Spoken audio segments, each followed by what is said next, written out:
Hello and welcome to 9yrsTV, where we have just seen Wimbledon draw 1-1 against Wycombe Wanderers here at Plough Lane.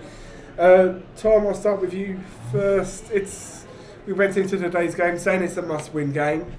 Do we still think it's a must-win, or results going sort of slightly favourable for us elsewhere? We live to fight another day. In the position we're in, I think every game is now a must-win, and it has to be a must-win, win, lose or draw.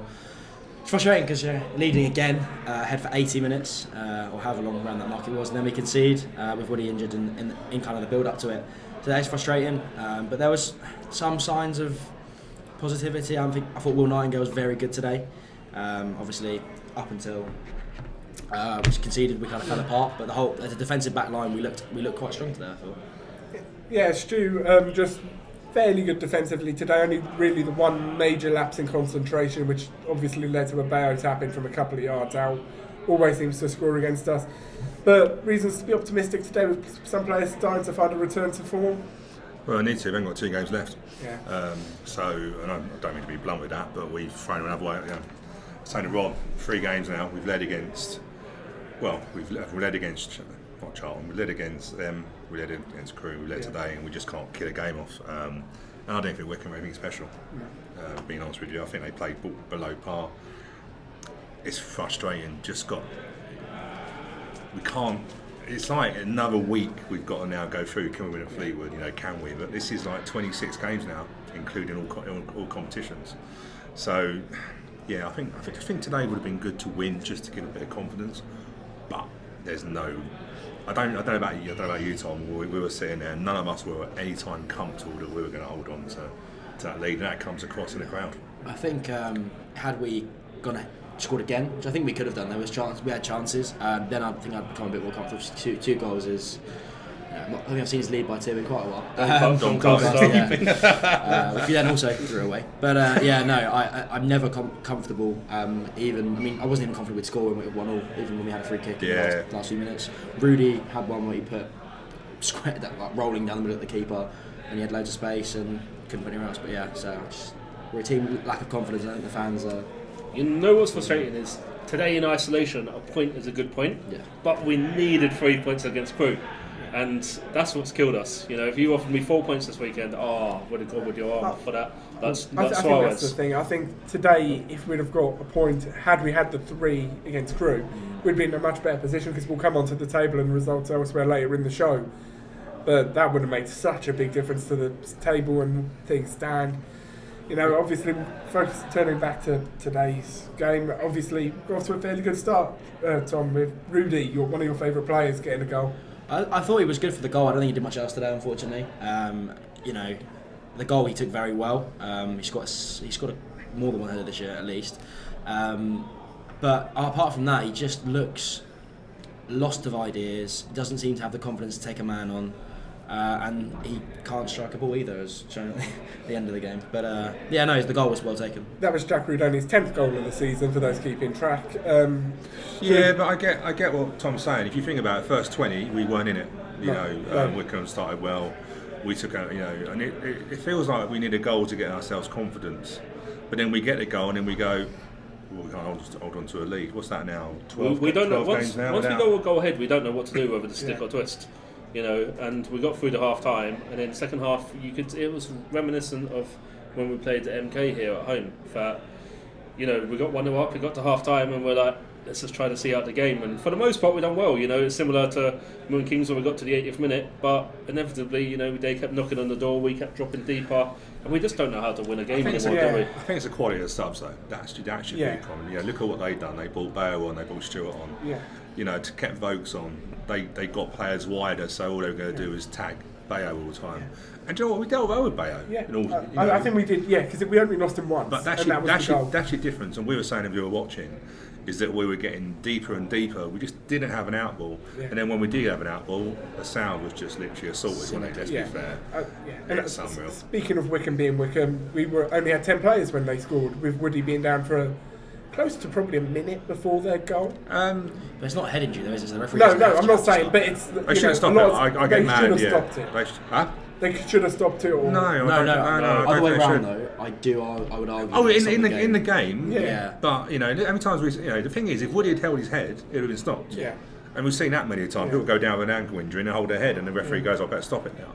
Is that us maybe being not smart enough? But it shouldn't. In my opinion, shouldn't have been stopped. The rules are. And I mean, the one thing I'd say on it is Woody tried to stand up and then collapsed straight away again. So he stood on his ankle trying to get up, and then it gave way immediately. Yeah, but collapsed. it wasn't a foul by anyone, so there's no advantage. No, but it's like when the and referee. he wasn't. Let's be fair, he wasn't going to jump Bayo. But when you see that as a referee, surely you should be. But the thing is, it's clear at that point he's not. It's not the rules of the game, though. But the worst part of that is what's the implications now There's no spirit for the in last two relegation. games?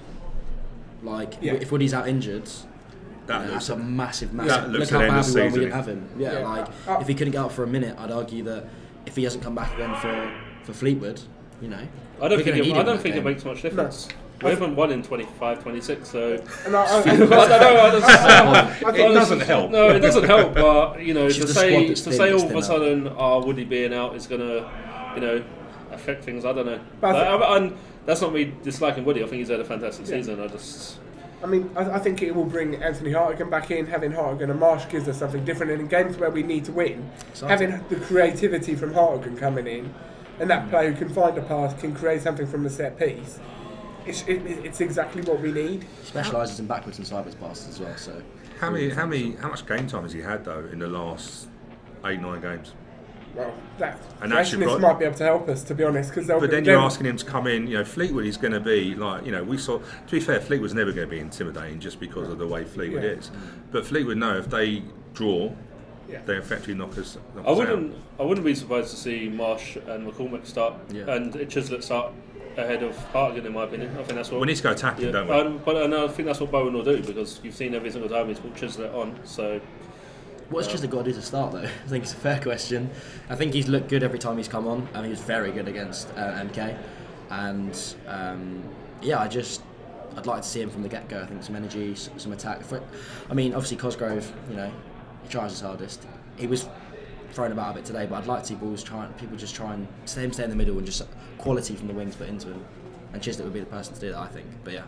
Did I just say that was an interesting comment from Jamie Scorer? Was that correct, Spike? Yeah, we've got. I say, make sure your comments come in. If you. So I think Jamie Scorer saying keep Bowen in for next season. I think that's something that there'll be a lot of conversations about over the next couple of weeks, regardless of if we finish 20th, 21st or 22nd. I think there'll be a lot of conversation around that amongst the fans. Maybe that's a nice sort of point to end the show on later on, and we can start going about that. Adam Hillman, again, yards of space for the clip across to the goal. Yeah, no, I mean that's was it a cross though? Was it a miss? I couldn't work out. Well, it was a ball across. I don't know whether it was a cross or a shot that he scuffed. I think it was a cross. The problem is, as soon as the ball goes back stick and Bayo's there, he's going to tag you. But I think the thinking would be then that that's 2 goals in our last 2 home games we've conceded by a cross field to the back stick when we haven't closed down. Obviously, in our last Saturday game here, where their left back was not closed down in a way that allowed them the freedom to get that ball across. We just get deeper and deeper, and you can see it there. I was saying to you at the time we had no out ball. Yeah. The one time we did get out, Asal was pulled back and then cynically taken out. Yeah.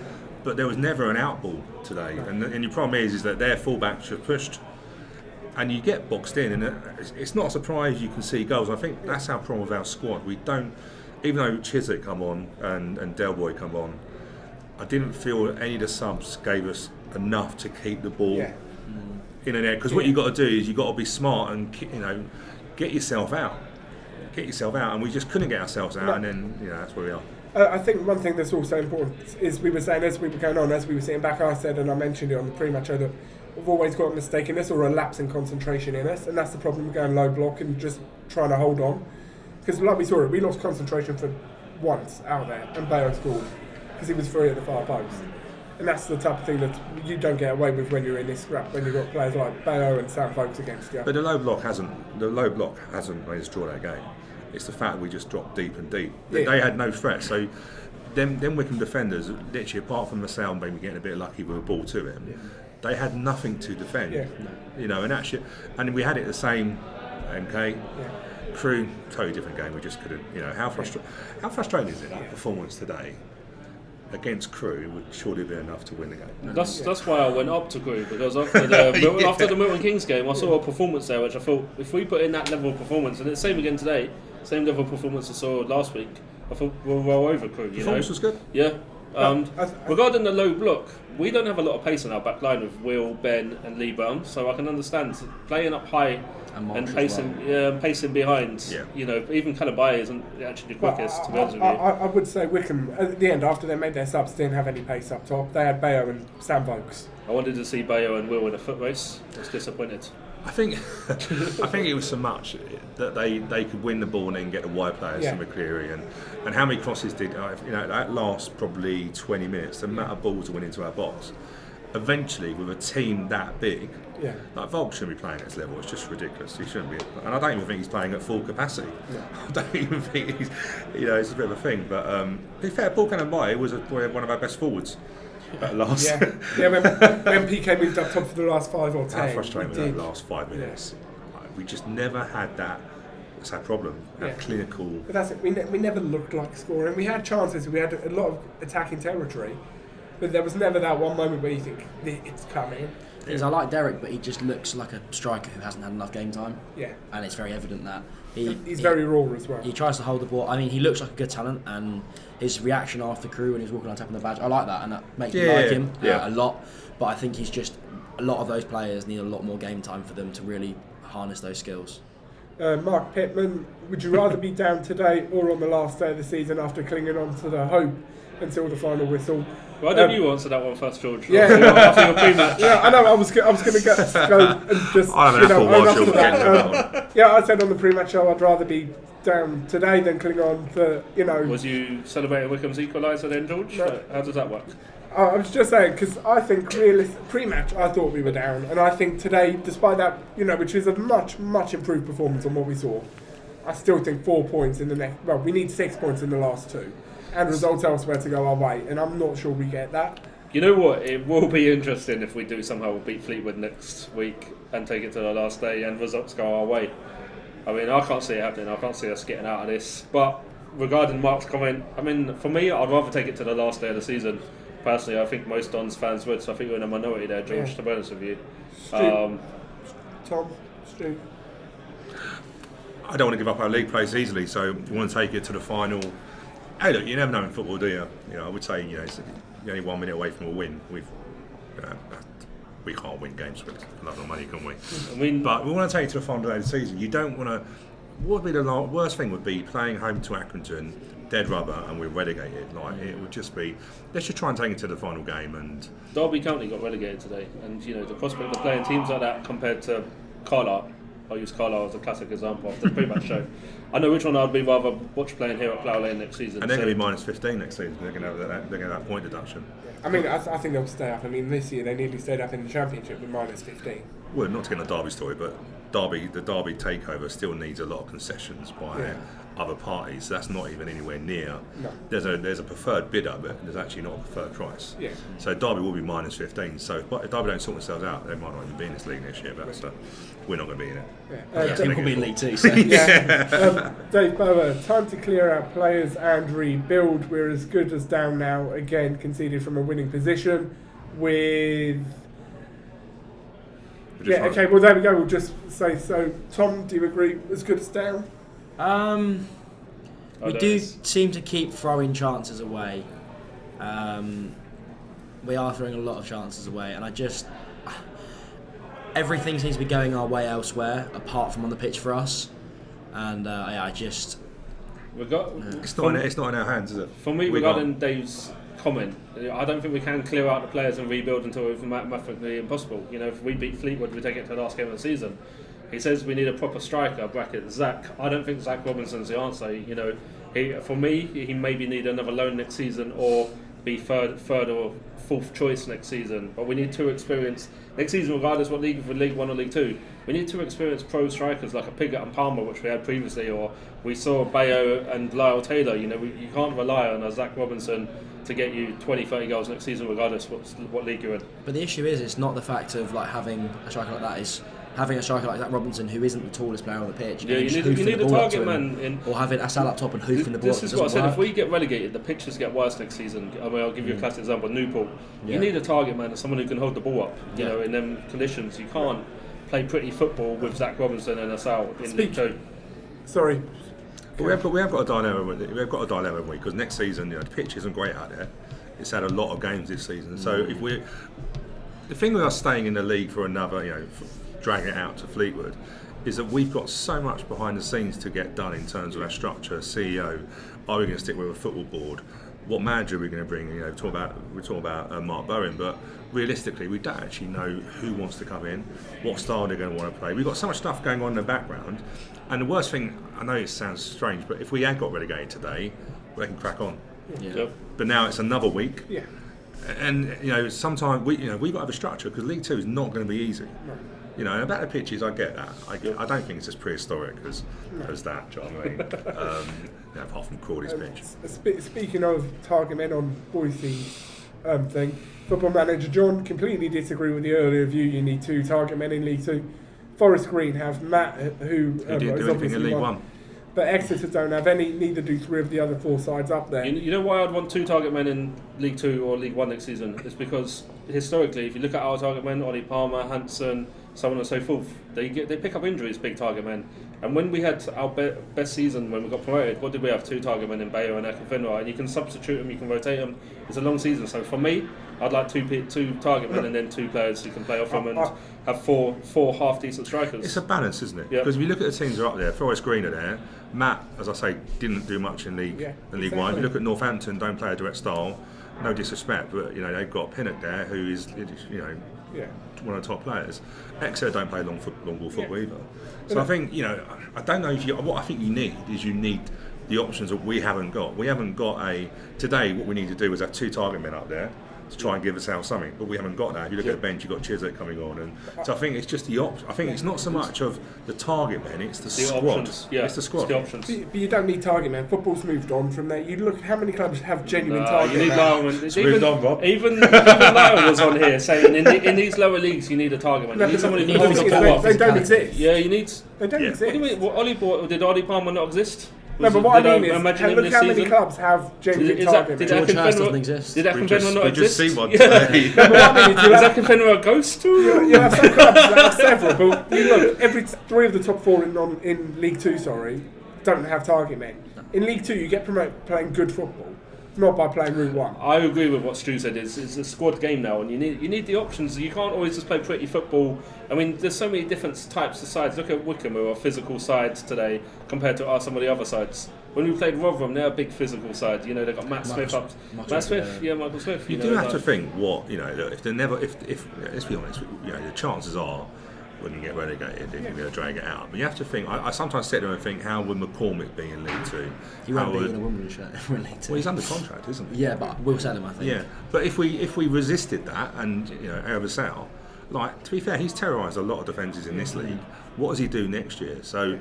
The structures, but Over Sal doesn't perform to a level without someone around him. He's not a target man. He needs someone to do all that horrible work, and then let him go and do what he needs to do. So we've got a lot of work to do. But it is a squad. Our squad is just, you see it today. Our squad is not deep enough. The recruitment, just the lack of depth, has just I think been our weak spot this year. We'll now look at results elsewhere today. Obviously, we drew 1-1 with Wycombe. I cannot see the score in the Bolton game. If Rob, you can read that. 3-1. 3-1 to Bolton. Someone put the camera there. Yeah, Gillingham drew 0-0 with Fleetwood. Lincoln beat Cheltenham 3-0. Morecambe and Portsmouth was 1-1. Plymouth and Sunderland 0-0. Shrewsbury, Doncaster 3-3.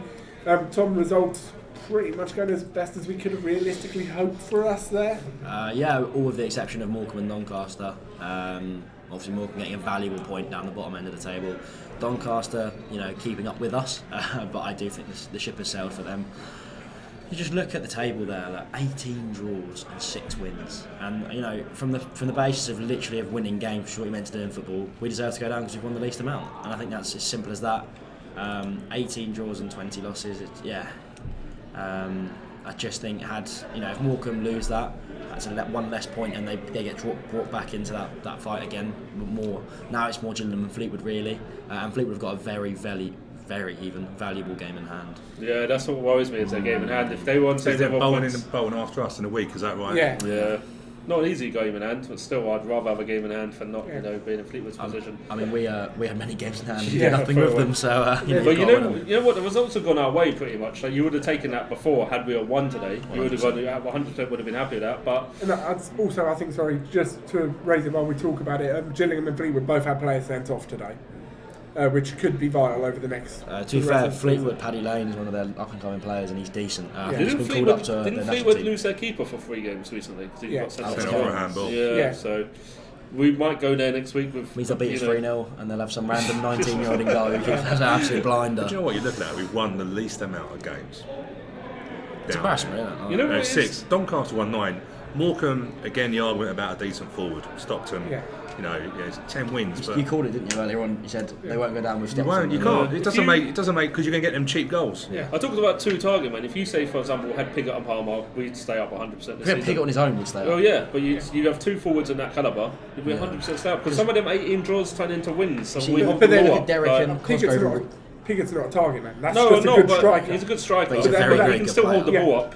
But that's what I mean. You can't. It's important we don't confuse the striker with a target man. Because do we need 2 strikers who can both get into double digits? Yes. Do we need a target man? Not necessarily. I personally think you need a target man. I think most of the managers, depending on what manager you get, But I just like the option of having one. Well, you just need players that will give it back. Like, we get kicked up in the air quite a lot, and usually in the kind of. I think that's why we've been going behind in the first 15 minutes of the second half, because they come out, give us a little bit, realise that as soon as they start kicking us, refs don't give it. We don't do that. We just like bend over backwards for them and let them run through. Look at our strengths. Our strengths are not up and out forwards. They are Jack Vidoni, Arabasal, and McCormick, all running from deep, who want to have a target man. So when Palmer played, Palmer would do that work, and he would the ball would stick, or he'd get a free kick, and he'd move out of the pitch. But so it's not. I don't think getting a target man is massively important for what they score. It's more a case of, like today, for argument's sake, if we could have kept Cosgrove on and bought on another big lad, because that's what they did. Yeah. All of a sudden their 3 centre halves are going. 1 second, you can't bomb on. We got, you're occupied. Yeah. And actually, our strengths this season are our 3 players in behind. Yeah.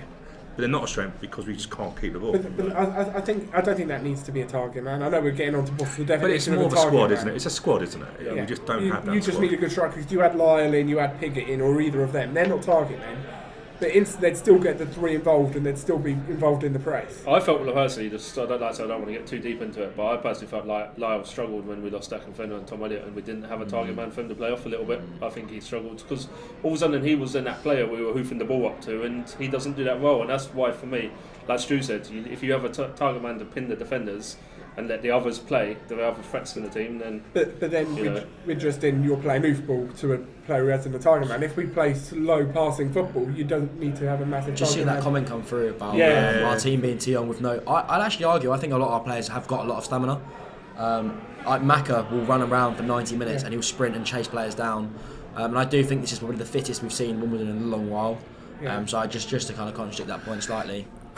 It's an interesting one, isn't it? Because even though yes they're fit, we don't keep the ball well enough, do we? So we're constantly, the more you don't have the ball, the more you're chasing, aren't you? So it's probably not so much about their physicality. They're because you're right, they're young kids, aren't they? Well, not young kids, but young adults. But I think because we are always chasing the game and make bad decisions, that's the problem. But decision making is. But that's not even. To be fair, that's not even from the kids. Like today, I was saying to Rob, we kept Will Nightingale and Ben Hennigan, rather than trying to have a confidence to play a ball into midfield, we just launch it, and you can't get out. There's no point running out because the ball's going to be coming back. I get what he means on that, but the team is young and it's naive, and you can see it a mile off. And I think now we can have a look at the team's run-ins. I think that's the kindest way to do it. I know Spike has obviously not had that one lined up. Thanks, Spike. So obviously this was the pre-match show. Ignore the table. Just looking at the run-in, Fleetwood obviously are playing us. Sheffield Wednesday, their game in hand, and then Bolton, both away from home. Gillingham are playing Portsmouth and then Rotherham, and then us. Obviously, we've got Fleetwood and Accrington. Morecambe, I suppose mathematically they're still in it. You know what? They've got a game in Buckinghamshire and then against Sunderland. We've got a better goal difference than Morecambe, and then I reckon Morecambe's goal difference might take even more of a battering against MK and Sunderland, because I don't think they win them 2 games personally. But it all just comes down to us. We have to beat Fleetwood. I don't care about all the other results and who's playing who.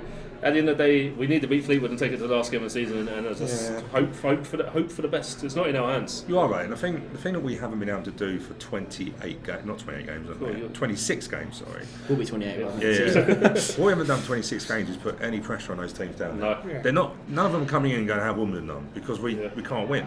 But if we manage to get a win at Fleetwood, and then Morecambe don't get anything up in Buckinghamshire, then effectively goes to the last game. We've got to somehow put some pressure on them. I don't think we've got the nerve to do it in the last game. If we can't do it with 10 games to go, I think they'll crumble in the last game of the season. Before on the pre-match show, I said football's all about momentum, and when we had the great escape on the Wally, we had the momentum. There's no momentum here. Like I said, we're not putting the pressure on. So that's why I just really don't think we'll get out of this situation. And Fleetwood could easily just settle for a draw next week. And that's, I don't think Fleetwood would settle for a draw because they need a win. Yeah, but they need a win. That's going to be a lot of pressure. That game is going to have a lot of pressure. Also, I would say we've had today. I mean, I described it as you. I think today there was an element of we're down, so we just. There felt like less pressure on today than there was on Friday. And on Friday, we didn't deal with the pressure. Today, there was less pressure. We saw a better performance. But what pressure is there? Pressure of getting relegated? Let's be fair. It's the pressure the fans put on us. I thought the fans were very good again today. That's what I mean. They were sounding heels. Yeah, it was loud. But also, the fact that we're still clapping them off the pitch, I think that is quite a credit of a team that's 25 without a win. And a lot of performances don't deserve an applaud, if I'm being frank with it. Yeah. But that's it. I mean, there was no pressure going in because no one expected us to get anything today. No, I don't think so. I don't think so. I think there's always pressure. Whilst we're mathematically able to stay up, then of course there's pressure. I think less pressure than Crewe. The Crewe game is what I meant by that. After the MK game, right, we get a point in quite a good fashion, I'd say. I think the atmosphere around the ground was good when we went 1 up. Yep. If we beat Crewe, that momentum builds, as Boyce said. We win. We might have won today. And obviously we're all in dreamland here, as often are as a Wimbledon fan. But and then we look. Fleetwood looks. We just need to take it to the last game of the season, because our last 3 games just at home. Fight, our last 3 games at home, we actually had bad results. Today, MK and Charlton, we haven't lost. It's just that we haven't turned them leads into 3 points. But regarding Robbie Jack's message, it's not in our hands because we're relying on other teams' results. We can put the pressure on. But if like I said, we just need to beat Fleetwood, take it to the last game of the season, and hope. For me. Yeah, we can get 2 wins, but as we keep saying, we haven't won for a little while. But I think that's the problem we're at, because Gillingham need effectively only 1 win to, if Gillingham win 1 game, we're down. I worry about them playing Portsmouth. And that's the thing, that's what I was going to the Portsmouth game. Because Morecambe drew with Portsmouth today, and with all due respect, Gillingham are a lot better than Morecambe at the moment in terms of form and the players available. So I know they had a man sent off today, but if they go to Portsmouth and they do a job on them, the thing is, Hillman's not a key player for them. He's good. He's a good young player. Don't get me wrong, but he's not a key player. No. I'll be quite upset if Gillingham go down, because I do quite like Gillingham away. It's quite the experience. We'll lose to Fleetwood, then we can go to Gillingham next year. That's a word. Experience is definitely a word. That's the thing, though, isn't it? If we go down, when we're going to have these teams with us, aren't we? So who are we going to take down with us? I'd like Gillingham to come down. Yeah, I'd like Gillingham to come down. Morecambe goals against Fleetwood. You have to say, right, and I'm not saying going down, but Morecambe only gave out year contracts during the summer because they couldn't commit to being in, and they look at where they are. If we start the season, I think all of us would have said Morecambe are going to be down there with us, aren't they? Yep. But they're out of trouble. Well, I thought we were going on a playoff charge when we were 4th. This is great. But yeah, it's just, it's another week of looking at tables and thinking what if scenarios in your head, isn't it? We scored the goal today, and I was annoyed. Because I'm like, we can't keep doing this. We keep scoring. And it's about the 20th minute every time, isn't it? I'm annoyed because it's just crazy. You're looking at the clock, isn't it? 60 minutes, 70 minutes. You're like, is today going to be the day? And it's not. Anyway, we said we'd come on to it towards the end of the show. The earlier comment regarding Mark Bowen and all our thoughts, because it is probably the main discussion point over the next week or so. Do we want Mark Bowen in charge next season? Let's go along the line. Rob, I'll start with you. For me, it depends if he keeps us up. If he wins the last 2, and we stay up, then there's definitely a big case that he's got the job done, hook or by crook or whichever way. If we go down, I think for me he has to apply for the job along with other candidates to see who's out there, because we go into summer and there's going to be more managers available out of contract and we can more see who's there. I would have presumed or hoped that people at the club would be sounding out other candidates or looking at the bigger picture or long term, because we don't know if Mark Bowen wants the job if we drop down to League Two.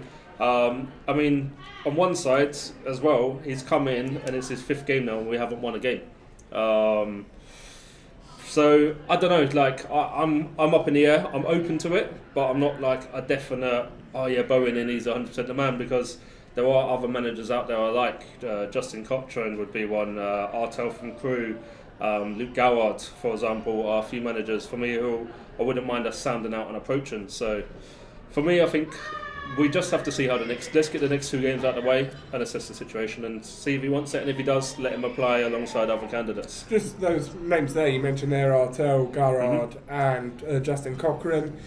Three very, very different sorts of managers there. Obviously one with managerial experience, obviously unsuccessful this year with Crewe. Luke Garrard playing, a very traditional style of football but getting success at Boreham Wood. And then obviously Justin Cochrane, yet to manage a senior side, but very, very, very highly respected coach at youth level. Yep. Do you think we need to get a particular type of manager in?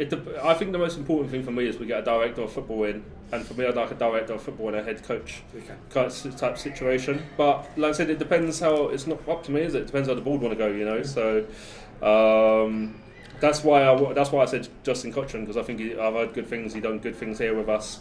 He's a top coach, so with him, with a director of football could work.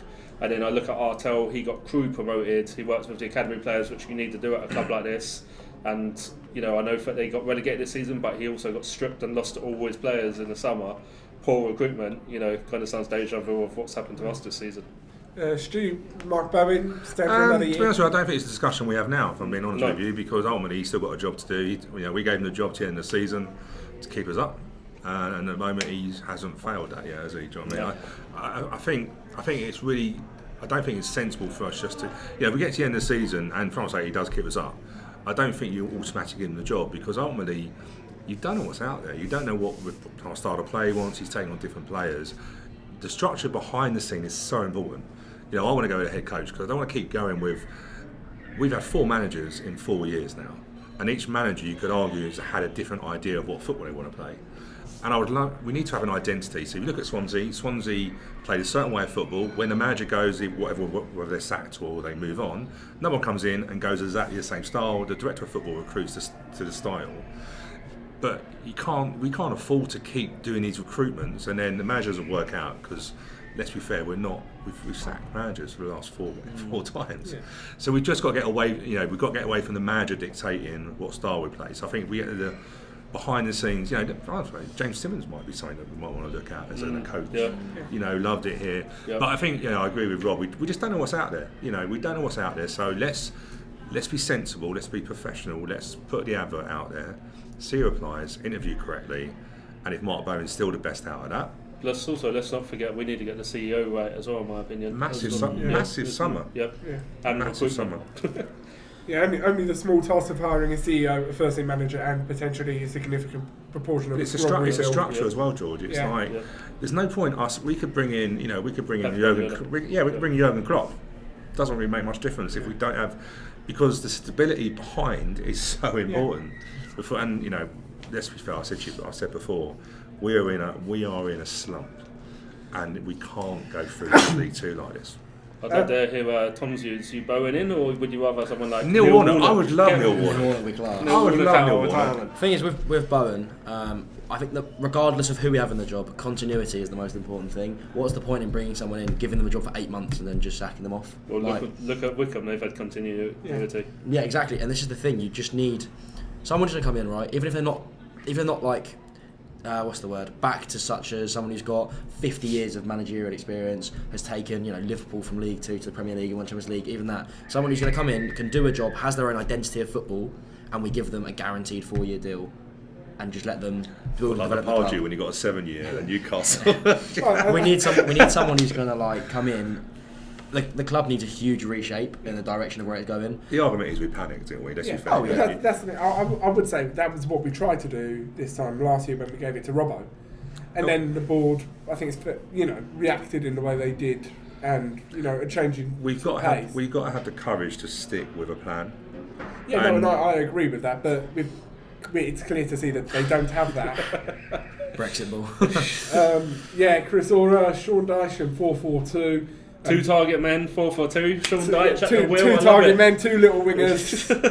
Abbott, long baller, worst disciplinary record in the league, I'm sure. You don't want to win fair play awards, though, do you? Let's be honest. So you are behind the curve, because realistically, a manager now or a football club board should be looking at recruitment and should have a line of shortlist of players. So if we haven't got a manager sorted yet, we actually don't, and we haven't. So we need to decide who is controlling. Does the manager control the recruitment, or does the manager go with what we recruit? Until we decide that, we don't even know what players to go for or to keep. And that was one of the things we were talking about earlier when we were saying, do we want to go down? Well, not do we want to go down, would we have preferred... You do, I don't. George is disappointed. Would we prefer to have gone down early? If we do go down, would we rather go down early or leave it late? And going down early gives you time to put that structure in place and to recruit. But the issue is, can you not just make a contingency plan? You can start planning now. Yeah, you can start planning now. There's got to be discussions and stuff being had now, regardless if we're in League 1 or League 2. They must have sounded out Bowen by now, saying that if we do get relegated, do you want a job? Yes or no? Are you interested? They must know behind the scenes. He's crazy not to. If you look at his interviews, his actual the way he words thing has become more of a case of I'm really liking it here and liking the culture, and so you have to think that probably because of what he's seen, he does like it, and he's probably, if he's not going to be interested, I'd be amazed now. I didn't when he first came in. I thought he's going to come and do a job. And then Paul Tisdale. Do you know what? Paul Tisdale's 2 years. Got one major mark against him. I'm not worried about that. You know what? I would take Paul Tisdale. I know that he's been. But his stock was really good a couple of times. But he's obviously done at Bristol Rovers and somewhere else where he was. I would take him, but I don't think the fans would take we could him. go with him. When he was at Exeter, had he still been at Exeter, or had it been a few years ago when he was still at Exeter, I'd have said yes. But what he's done since, I think rules him out. You know what? I take a punt on Paul Tisdale. He got MK out of League 2, and he's worked at Exeter, which is the only other fan-owned club, so he understands what it's like. Yeah. And that's why I would also be open to a Paul Tisdale. Who's going to be available in the summer though? Steve Evans at Stevenage, you might get him out and be available. Come on, Steve Evans down here will be hilarious. No. I'm just bringing it out there. I'm waiting for the comments now. On that. Yeah, we'll just leave it a couple of minutes. Everyone's shaking their heads around here. Yeah. But you know what? But there's even managers like Graham Wesley who've done really well at Stevenage. I know he's old school, but he's if you look in the Football League paper, he's touting for a job. Yeah, but football's moved on a hell of a lot. You say that, George. You say that, but it's not. If you look, football hasn't changed. These formations aren't any different to what they used to be. A lot of the old teams formations are recycled. Yeah. I've watched football for about 30 years, and some people go, it's new. Not really. We saw that so football hasn't moved on. It's just. There's always trends, high press. There's elements that change, and something that add something to something else, and it makes it better. But it's all reactionary. Like a 4-2-4-2 will work different against something else, and work different against something else. So it's just Steve Evans will be my vote. And that is on public record, Stu saying it as a joke. Come on, how hilarious. I don't know if it's a joke, to be honest with you. He's got experience. Look what he's done. That is on record, and I think we've just found our new podcast outro clip. I would have liked Neil Harris before he was available. Yeah. I think he was a good candidate to. I think it shows it was just the wrong time, because obviously at the time we were sticking with Robbo. But I think it does go to show about budget. Sorry, Stu, but Neil Harris just. He's not going to go somewhere unless he's given a substantial war chest. Well, Gillingham wouldn't give him that. I think if they stab Gillingham, we're going to spend. I don't know. I think Gillingham will always have been like that. I think the fact with Neil Harris is he needs to get back in, because if you don't get a job, I think they say sometimes about 6 to 8 months, you don't get back in, you probably won't get back in. Get forgotten about. Because Darren Ferguson. Good shout. Yeah. And the funny thing is, we've just all of a sudden said we've all just rolled off some names. I know I've rolled off the best one, is Steve Evans, but we've just rolled off names. But Darren Ferguson's got some fantastic contacts, hasn't he? And this is why I wouldn't just go straight for Bowen. But this is why I wouldn't go straight for. This is why I wouldn't go straight for Bowen, because you look at the list of names. I'd like us to interview a few of them alongside Bowen and pick the best candidate. You talk about Darren Ferguson there. He had incredible success, but he's only really had success at Peterborough. And their model is very much like we said, like you mentioned with Swansea, it's very entrenched. They've got their director of football set up over there. But that's what we need here. I know, but what I'm saying is Darren Ferguson doesn't bring success to Peterborough. Their model does, by signing young players from non-league and from the lower divisions and their academy. But any manager comes in, they do the same. I know, but Darren Ferguson doesn't do that. Their director of football does all of that. So it's very important to split things. But that's your argument, isn't it? It's the model, isn't it? Yeah. We don't recruit until you know what model we want to go with. But that's the thing. So if you want to go with a manager, you go with Neil Warnock. That's a fair point. So just Chris Orr there. Yeah. Bradford convinced Mark Hughes to join them. So a big name isn't out of the picture, and I think that's a very good point. But Bradford are a big name in the Football League. Yeah, Bradford get crowds of 25,000 and have an incredible budget. Their budget also is it comes much back bigger to than what ours. Stu said. Mark Hughes was out of the picture for a little while. Probably just wanted to get back in. You know, and this How is he why went down to that level is unbelievable. It's fair credit to him. It's why I think Bowen will want the job here next season, because he was out of work since Reading, and most managers want to stay in the picture. So maybe talking about Bowen, it is something to consider that at Reading he was originally their sporting director, their technical director, and I think I don't think he'd be a good fit for us here because of the way he plays and the way that they recruited at Reading under that time in terms of their setting up in a very defensive manner. I'm not worried how we play, I'll be honest with you. Don't get me wrong, I enjoy what Robert brought in terms of the high press and passing football, but I want winning football. And I know it sounds, I don't want to win the pretty way, because as a Wimbledon fan, we never won pretty in the old days. Let's be fair, we played one season of passing football. That doesn't define us now, because we've done that. So I want a manager, I want someone who's got proven success, if we can get that. But I don't care if we go back to long ball or we do a bit of both. I prefer not long ball, but I watch Rotherham every week. I'd happily win like Rotherham or Wycombe and teams like that if it means winning. Wycombe decent today. Yeah, I'd happily watch it.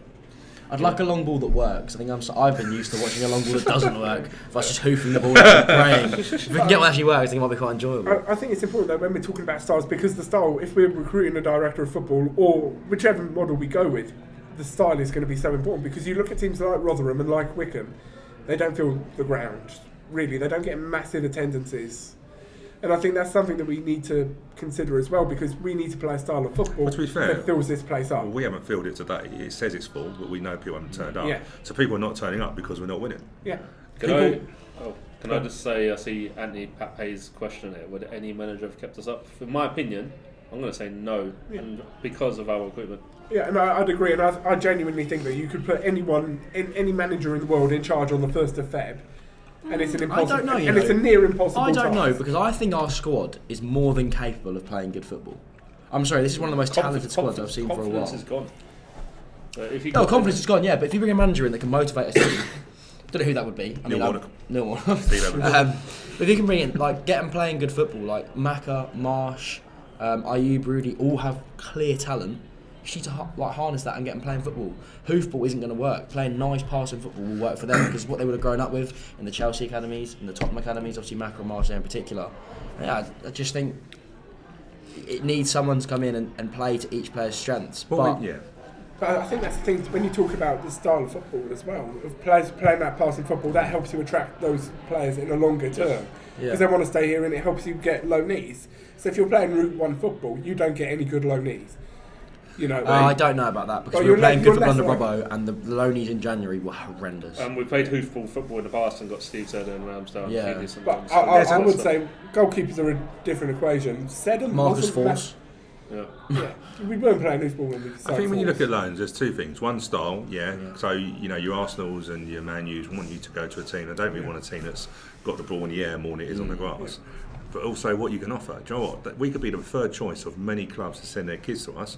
But if we can't offer a salary, which we've given an uncompetitive budget, they don't come to us, do they? So, and I think that's the thing that killed us in January, was that budget, that we didn't have any money to give to sign a good young player, no matter how much they wanted to join us. With the style, we put our eggs in one basket. What we've basically got is we want a squad that's going to play high press, passing, and aggressive football. And the thing is, we put all eggs in one basket, because now we've got no way of changing that. No. The side is suited towards a pressing, passing game.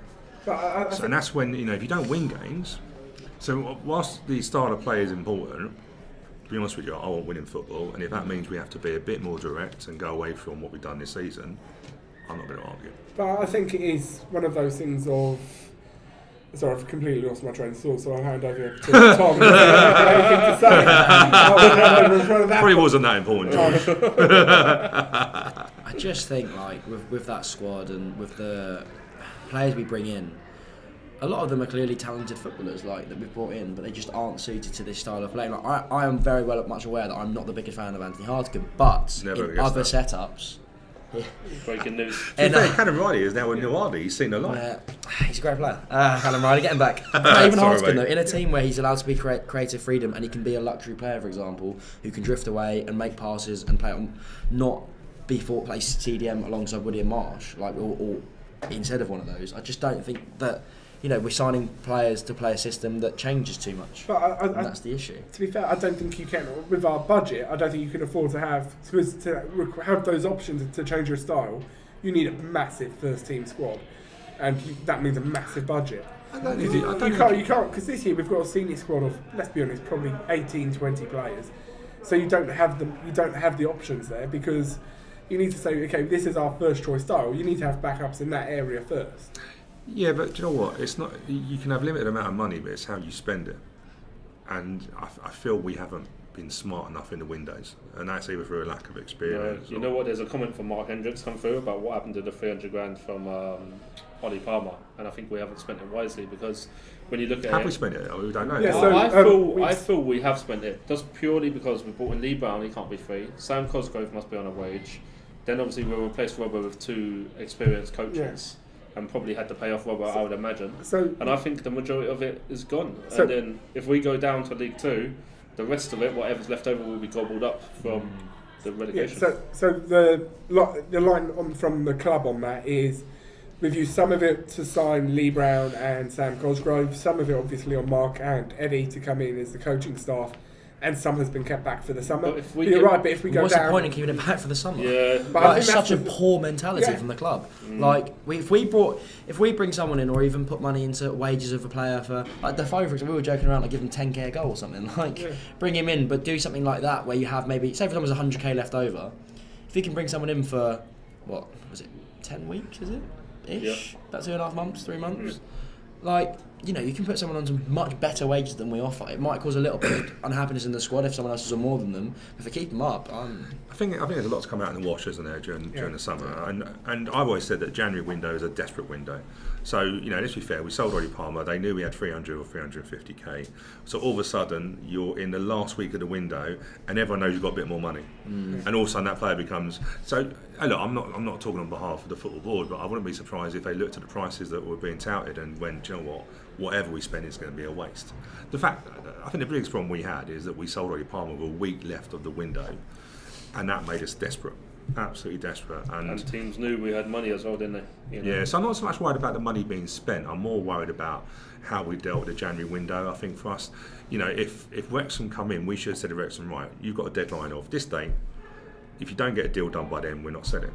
Because we just put ourselves in an absolute terrible position. And that's experience, isn't it? And we've said with the club, isn't it? We don't have a lot of football experience. And that's where we need to get to. We need to, Mark Bowen's come in, he's got a lot of experience. Eddie, not going to try and pronounce his surname, he's got a lot of Alphabet, got a lot of experience. So you might be able to use that. But if you look apart from that, what experience have we got in the club? I've probably got more experience watching football. I'm rubbish. Yeah, no, I think the experience is something that is really important, and it is something that we have to get right. Final comment. I love the comments by football manager John. Very spot on. A lot of what he said actually. Yeah, football manager John. John, do you want to come on the panel instead of George Jones next week? But it's a desperate window. Tell me any good signings we. But I think also. You know who was a good signing? John Marquez. Yeah, that was a good signing. Yeah. Well, what I'd say is. Not that we could afford him. Yeah. Get the fact that Wrexham paid 300k for Ollie, which is probably twice his market value, so it's just how bad a window it is. You know what's annoying? They went and signed somebody in midfield, I can't remember who it was now, for like 500-600k after us, and I felt like if we held out we might have been able to get more money. But the thing is, market value doesn't mean the player's worth what a club wants to pay, isn't it? Yeah. And you've got Stockport and Wrexham spending stupid amounts of money. Stockport bringing in Andy Cannon on loan from Hull, like a championship player in the National League is crazy. And watch them next season, they'll probably get a lot of loans and stuff like that. So I get what you're saying. I just think, I was on record saying that we should sell Ollie for the, because that was all profit. Yeah. But what I didn't realise is we didn't have a replacement, and that's. And I think that's the thing. Not just the lack of a quality replacement. Obviously, Sam Cosgrove not the player we wanted him to be, but that week where we had those 2 games without any striker before even Cosgrove came in, I think has killed us. That's an interesting comment. Just as a note to sort of move towards the end on John Moore. I've learned to never say never with the mighty Dons. Gillingham will lose their next 2 games, and AFC will win their next 2. But we need positivity, and that starts with the fans. Let's stop all this talk about relegation. So, Tom, are we dead and buried or not? No, for the comment, no. You can't say yes. Thanks, George. No, I don't think we are just yet. Fleetwood will be a tough game, and then Accrington. We played some big games actually in the past, so who knows? But not dead and buried just yet. I mean, I'm not saying it won't happen because I've been very negative. Life support. Yeah. Can I just say, and I think we're going to discuss this more in the podcast, 9yrs podcast on a Friday. But I think the comment there was about you learnt that nothing's impossible, Wimbledon and stuff like that. I think we got a bit blasé with it. I agree. I'm being honest with you. I think we got a little bit blasé of thinking that we're immune to having a bad season, and I think we've got to get. This is such a massive summer because we are not immune to being a double relegation. That's not being negative. That's just being sensible. We haven't won for 26 games. Let's just repeat that. It's not. The thing is, it's not in the realms of impossible. You look at Scunthorpe, you look at Southend, and you look at some of the teams. I mean, York on National League North now. Yeah, but I agree with you. I've got some of my mates who text me all the time, and they're still adamant we ain't going to go down just because we're Wimbledon. It's in our DNA type thing. We're a great story, but I think and this is not we might have got blasé with our budget, going well we don't need much of a budget. They're questions for the summer. If we're gonna have a if we stay in League One, great, but we've got to give a better budget. If we can go in League Two, we've got to go with our eyes wide open and not just think we kind of come down here for a little bit of a holiday and then go back up. That's not. We don't come. If I'm being honest, we go to League Two, we don't get promoted again. We got promoted from 7th in the league. That is ridiculous. I would say that is our only year we finished higher than 15th since we got into the Football League 11 years ago. Has any team got relegated and come straight back up? But Northampton might be doing it. Yeah, Northampton might do it. I think you've just. That's a good benchmark. Let's be fair. Northampton were not great last year. Cambridge did it. No, I don't think they did. Did they do a season? I don't know. Look at the teams that are in around League Two. It's probably a bit about it's a physical league as well. It's probably about momentum and stuff. And Sutton United could replace us, but look at the loans they got. They done better loans than we did this year, and so it was out there. It's just we need to learn massively. Whatever happens this season, we need to learn from it. I think that's the key message. So thank you very much for watching us today. 2 games left for the Dons men's team this season. We're away to Fleetwood on Saturday, so in a little under a week's time. 3 p.m. kickoff for that. Little under a week. Little under a week, just because it's not a Saturday night. I keep forgetting that. So I thought it was Saturday today. Yeah, we're away to Fleetwood on Saturday. Then final day of the season on the 30th of April. The Dons are here against Aki in what could be a decider. 12:30 kickoff for that, so we'll be on air extra early. So check out the club feed and the 9yrs feed for updates on timings for that one. I'm going to set my alarm for that one. It's going to be a bright and early start, that one, for all of us down here at Plough Lane. Thank you for joining us today. Thank you for your engagements. See some of you at Fleetwood next weekend, and for the rest of you, see you for our pre-match show against Accrington. Thank you and have a great week.